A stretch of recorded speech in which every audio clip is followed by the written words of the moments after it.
America में democratic national convention में बहुत लोग बोले, लेकिन फलस्तीनी आवाज उठाने की इजाजत नहीं मिली।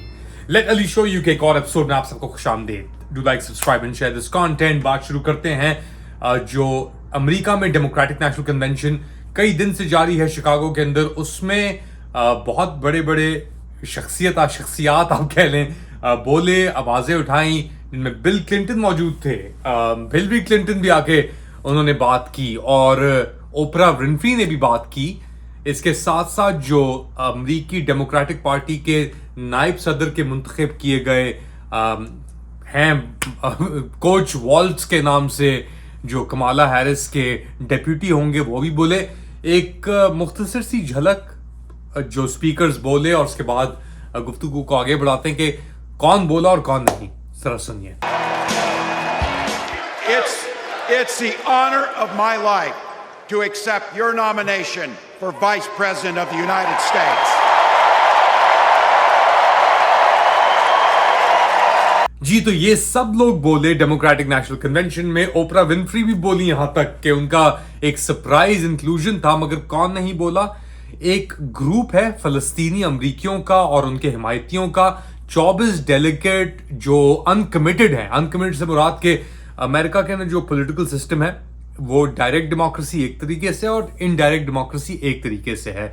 पूरे 50 स्टेट्स जो है अमेरिका में, हवाई, न्यूयॉर्क, कोलोराडो, एरिजोना, जो भी है, वहां से आबादी के हिसाब से लोग डेमोक्रेटिक पार्टी के अपने डेलीगेट्स मुंतखब करते हैं। सो फॉर एग्जांपल कैलिफोर्निया के अंदर शायद 250, 300 या 400 डेलीगेट्स हैं।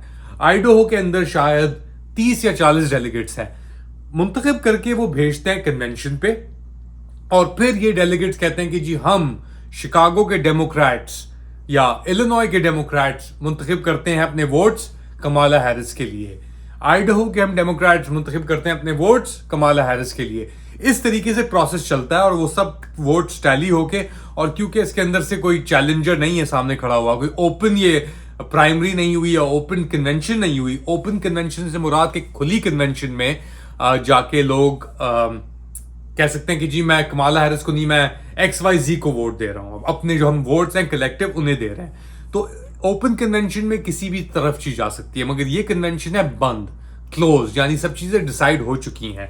डिसाइड ये भी हो चुका है कि जी फलस्तीनी जो है उनको हमने जगह नहीं देनी इसके अंदर। और ये जो ग्रुप था अनकमिटेड ग्रुप, जो कह रहा है कि जी जो गाजा में हो रहा है और बाइडेन साहब की वॉच के अंदर हुआ है कि जो वेपन्स गए हैं, सब चीजें हुई हैं, बाइडेन ने कंप्लिसिटी का इजहार किया। ब्लिंकन साहब होके आए हैं अपना इजराइल से, एक और बार एक शोशा छोड़ा उन्होंने वहां पे।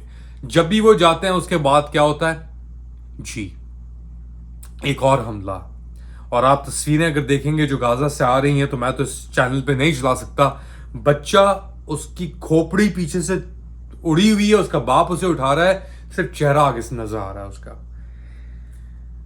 ऐसी ऐसी चीजें हो रही हैं और ये लोग जो मुनाफकत कर रहे हैं वहां पे, ये समझ रहे हैं कि नई फ्यूचर है अमेरिका की, कमाला हैरिस, ओ देखो ये आधी काली है, आधी हिंदुस्तानी है, ये अमेरिका हम देखते हैं। चेहरा कुछ भी आपका हो जाए, अंदर से अगर आपके अंदर नफरत और ये एक बुग़्ज़ भरा हुआ है फलस्तीनियों के लिए, तो आप में और फिर डोनाल्ड ट्रम्प में तो कोई फर्क नहीं है। एटलीस्ट डोनाल्ड ट्रम्प हकीकतन सच तो बोलता है ना, अपने जो जिस चीज पे यकीन रखता है कि इजराइल के साथ खड़ा है तो इजराइल के साथ खड़ा है। दिल में उसके कुछ और है अगर किसी के खिलाफ, तो वो सामने बात वाजे है।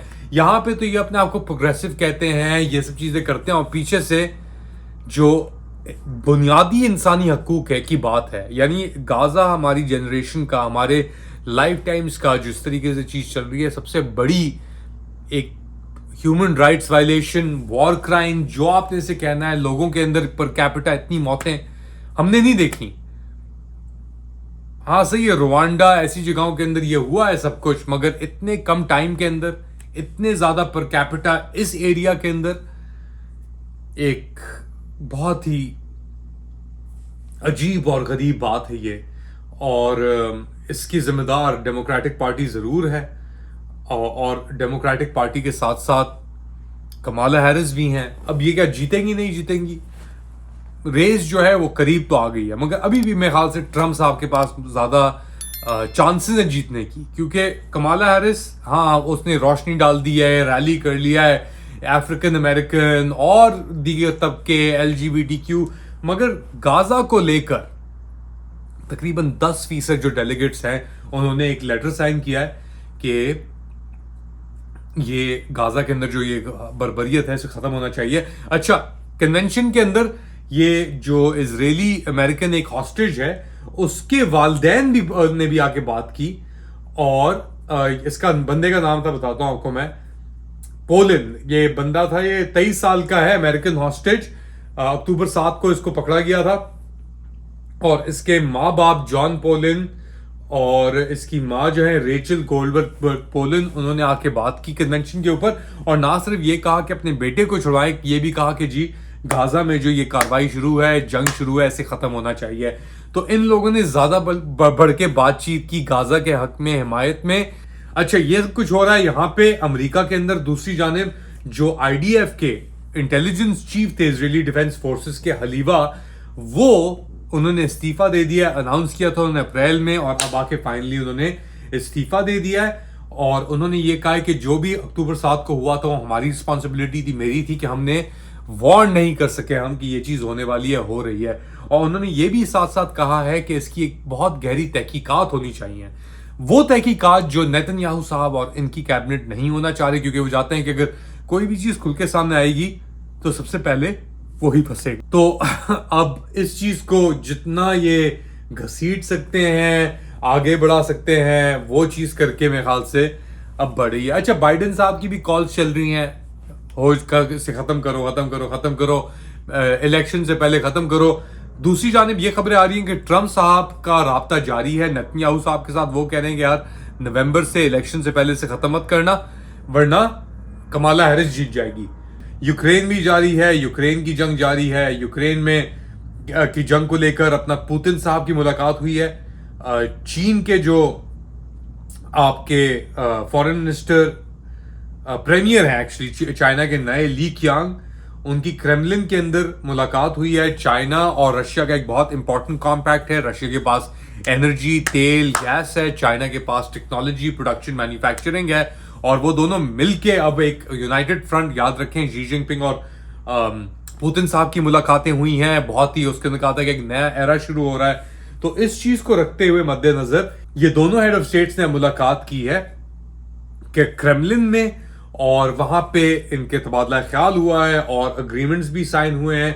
अच्छा, ये पुतिन और ली की जो ये है, ये 75 सालवीं एनिवर्सरी एक तरीके से है रशिया चाइना रिलेशंस की, और इस साल के मौके के ऊपर इनकी विजिट हुई है, और cooperation, of course defence cooperation तो चलती रहेगी। बहुत अहम मीटिंग्स, और मेरे ख्याल से अब जैसे अमेरिकन डिक्लाइन हमें नजर आ रही है, इजराइल को लेके भी ये सब चीजें चल रही हैं। अच्छा, ईरान ने जो हमला करने की बात हो रही थी, वो खबर तो बिल्कुल ही न्यूज से बाहर हो गई है। एक और हफ्ता शुरू हो रहा है। ईरान ने बहुत ही एक सब्र का और तहम्मुल का एक वो दिया है, क्योंकि इजराइल ने जो अपने लिए कब्र एक खोद दी है, उससे तो ईरान इसे नहीं निकालेगा। यानी अगर ये अटैक करते हैं तो ये मौका मिलता है ना फिर। तो सब जो प्लान थे उनके, फिलहाल उनको एक तरीके से मात दे दी है ईरान ने। अमेरिका के अंदर भी इस चीज को लेकर एक डिल्यूजन आप कह लें चल रही है, और इतना हॉट बटन इशू है कि कुछ दिन पहले एंड्रू टेट ने कैंडिस ओवेंस के साथ इस मौजू के ऊपर, इजराइल फलस्तीन गाजा के मौजू के ऊपर बात की, और दिसंबर 2022 के अंदर उनके ऊपर रेड चली थी रोमानिया में। अब दोबारा उनको गिरफ्तार कर लिया, उनके और उनके भाई को। रोमानियन पुलिस ने ये सेक्स ट्रैफिकिंग, नई चार्जेस उनके ऊपर लगाने की बात हो रही है। कुछ इंटरेस्टिंग है, कंट्रोवर्शियल कैरेक्टर है, मगर अब पता नहीं कि इसके किस बुनियाद पे ये सब चीजें परसू की जा रही हैं इसके ऊपर, सच बोलने पे, झूठ बोलने पे, या हकीकत नहीं कुछ करने पे। खैर, फिलहाल आज के लिए इतना ही। अपना ख्याल रखिएगा। आपके साथ और खबरों के साथ हाजिर होऊंगा चंद ही घंटों में। फिलहाल के लिए अल्लाह हाफिज, खुदा हाफिज।